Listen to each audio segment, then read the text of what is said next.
黐線，原來而家黐線都係做網紅嘅，講緊嘅就係呢啲所謂嘅白卡 KOL 啊。用呢個地拖洗頭。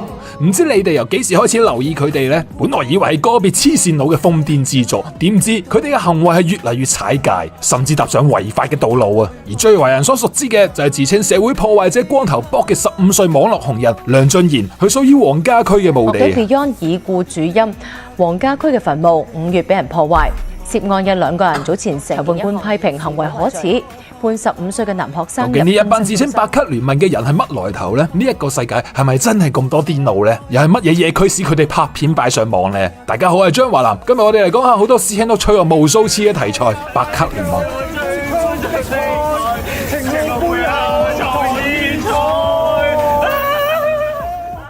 唔知大家最近錄影片咧，有冇見過類似嘅影片啊？就一個人喺度一邊揈衫一邊唱緊黑玻璃，而當中相關人士都稱呼自己做白卡聯盟啊，以至到白卡呢個名詞咧又再俾人熟知，甚至連內地都識。而何謂白卡呢？其實就係香港勞工及福利局俾殘疾人士自願登記嘅證件嚟嘅。其實白卡一開始並唔係單指精神病患者嘅，所有嘅傷健人士都可以攞白卡，而且坊間一直流傳住攞白卡好過攞黑卡嘅呢啲玩膠名句，有人網絡相傳白卡持有者只要經過申請審批，每個月可以有2000蚊以上嘅津貼，加上種種嘅優惠嘅。而上面就係其中一位網友貼出嘅白卡綜援收益，但係由於白卡喺社會上唔多唔少都會俾人歧視嘅，而加上近年網絡咧會將白卡等同於黐線佬，坊間對白卡持有者咧其實係持恥笑態度嘅。咁點解好地地一張白卡會等同於黐線佬呢？咁就要由香港第一代白卡 KOL 思覺老師講起。思覺老師早於1997年已經喺香港網絡界出現啦，佢嘅言行相當前衛，更自拍用其新買嘅杯嚟打 J， 並且係將相片上傳到網頁㗎，當時就引起咗網界嘅一片哇wow。想俾條周俾你哋睇啊！更加癲嘅係喺2002年4月咧，佢自稱由於上網鋪片，被青山醫院精神科醫生視為病態，所以需要入住青山醫院嘅。入院紙啊，入院紙啊，呢張有醫生簽名噶。喺呢個時候，白卡基因嘅膠文化就植入咗香港嘅網絡。有啲人要喺裏邊住一世嘅，我今次唔知道要住幾耐呢。直至而家玩膠都係香港網絡文化重要嘅一環。嗱，老實講啊，其實黐線佬咩時代都有嘅，不過喺自由嘅網絡世界，俾咗白卡滋養新式嘅場地。講真啊，一個人上網發下戇嘢又的確唔係問題嘅。直至到一個男人嘅出現，佢將香港嘅白卡文化完全顛覆晒，將癲狂正式搬上咗台面。天水圍墮天地獄獸。天水圍墮天地獄獸流馬車，流馬車係邊個？我喺度唔展開啦，有興趣可以睇翻我之前嗰條片嘅。如果思覺老師係白卡文化 1.0 時代，流馬車就係白卡界嘅秦始皇。乜嘢徒手汽水機啊，用刀柄捅人，呢啲對佢嚟講都係小兒科啊！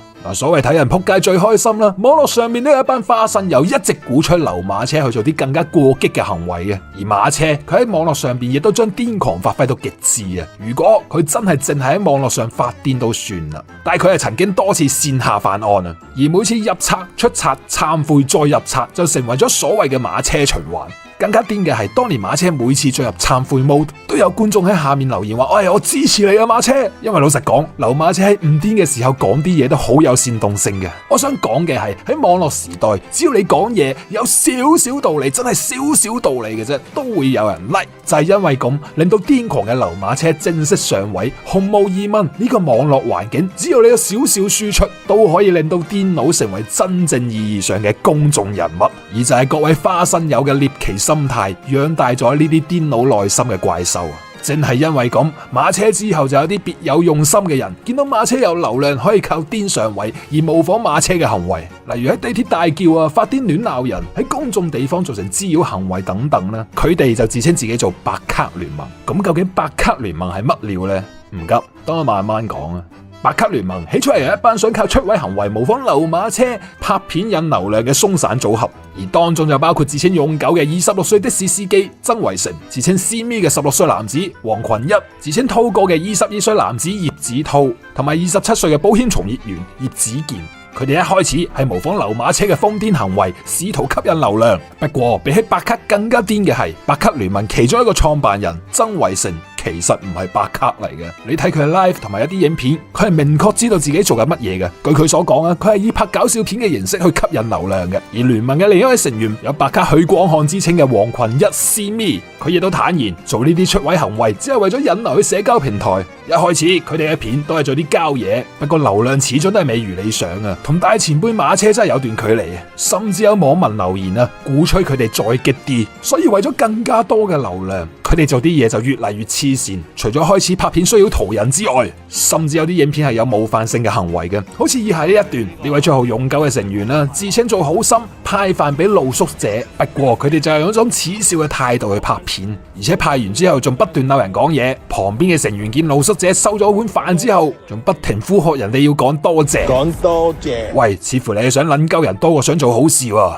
雖然佢哋自稱想拍搞笑片嚟引流啊，不過當你搭咗個棚叫做白卡聯盟，當然係會吸引咗啲真係白卡嘅人入嚟啦。而當中就包括自稱社會破壞者嘅光頭博、15歲網絡紅人梁俊賢。光頭博就曾經多次喺影片裏面作出滋擾途人嘅行為，例如喺公眾地方食狗罐頭啦，猥褻女藝人立牌，同埋成個人捐咗入去垃圾桶裏面嘅。流量都可以令一個普通人走向極端，更何況係白卡呢？喺2024年5月，15歲嘅網紅光頭博就連同23歲報稱係冷氣技工嘅網紅葉子濤，對已故歌星黃家駒喺將軍澳華人永遠墳場嘅墳墓大肆破壞啊！佢哋將啲貢品四處亂拋亂咬，並且喺高唱完海闊天空之後，仲親吻黃家駒嘅遺照，繼而再用鐵錘敲碎遺照。光頭博一路拍片，一路對住鏡頭大叫認住我，他日會拯救一切等等嘅瘋癲語句。而另一位男子則將其行兇嘅過程拍低。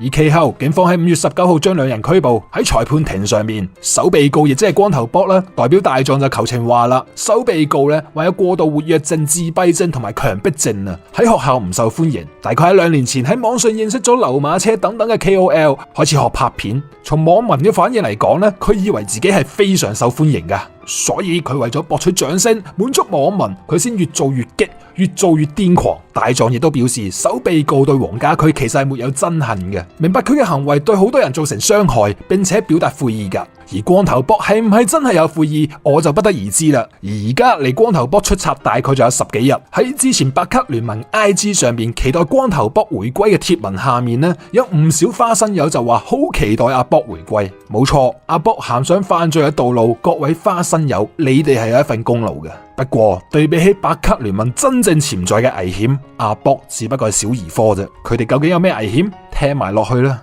相信大家近期睇片都會碌到揈三唱黑玻璃呢類片嘅，可能就連原唱洪家豪都唔知道自己年頭嘅新歌會俾白卡聯盟唱到翻紅。黑玻璃同埋白卡聯盟拉上關係當中嘅關鍵人物，其實係同劉馬車同期嘅白卡網紅，而家亦都係白卡聯盟嘅主要成員之一，青衣車寶山。佢同古惑仔裏面嘅車寶山有咩關係，我就唔知道啦。不過早在10年前，青衣車寶山就開始效仿劉馬車嘅風格拍片，而至到近幾年加入白卡聯盟之後呢，微博流量都做咗好多出位嘅言行嘅。而佢嘅呢片最大嘅一個特色就係中意除衫。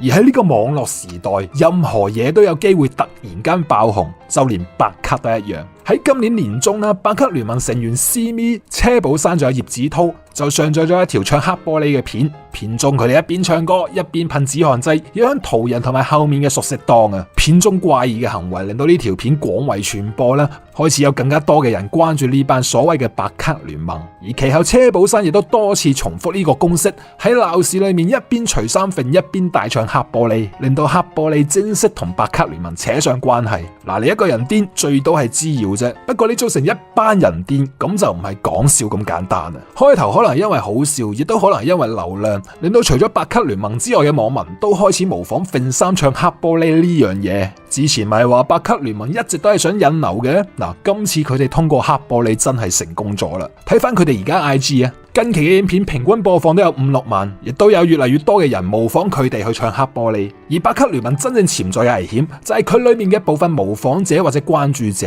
係未成年人啊。咁當然啦，白卡聯盟嘅主要成員一部分都係未成年人，佢哋聯盟裏面嘅人喺社交平台上開始鼓吹叫其他人模仿佢哋揈衫，而一啲心智未成熟嘅細路呢，可能就會因為咁樣模仿而認同呢種為流量上位而不擇手段嘅拍片方式。我唔知係咪有意為之啊？喺佢哋 IG 裏面呢，未成年人出鏡嘅片都係佔相當比例嘅。而喺論壇上面亦都有網民講啦，佢而家細佬嗰張 wallpaper 都係百級聯盟嘅 logo 啊！癲佬每個世代都會有，但係鼓吹癲佬繼續發癲，真係今時今日呢個咁畸形嘅網絡環境先會發生。唔單止喺香港啊，喺美帝都有一位叫做 Johnny Somari 嘅網紅，喺其他國家即係喺人哋地頭發布仇恨言論，博出位而俾人真人街霸同埋驅逐出境嘅。百級聯盟又或者講百級網紅之所以可以成軍呢，各位花生友真係功不可沒啊！喺佢哋每一條片嘅下面都有網民話支持佢哋，甚至有人鼓吹呢班癲佬去繼續做啲過激嘅行為，就好似光頭 Bob 咁啊。其實喺破壞先人墳墓之前呢，佢已經劣跡斑斑噶啦，為佢癲嘅，加上各位花生友嘅鼓吹，令光頭 Bob 踏上呢條不歸之路啊！而且佢都唔係特例啊，所謂百級聯盟嘅主要成員呢，大多都有違法行為嘅。然而呢一個咁踩界嘅組織同埋所謂嘅成員喺社交平台嘅 followers 反而係有增冇減噶。當我哋睇緊呢啲所謂百級片嘅時候，你可能會覺得喂，無聊，睇下啲戇鳩片幾過癮，你可能會俾 like 或者會將呢條片轉發俾你嘅朋友。但係其實大家有冇諗過呢一啲行為其實係幫緊佢哋噶？而最好嘅辦法就係唔好點讚，唔好再睇，同埋唔好再轉發。因為你諗下，如果片裏面嗰個受害者係你或者係你屋企人嘅話，咁你又點睇啊？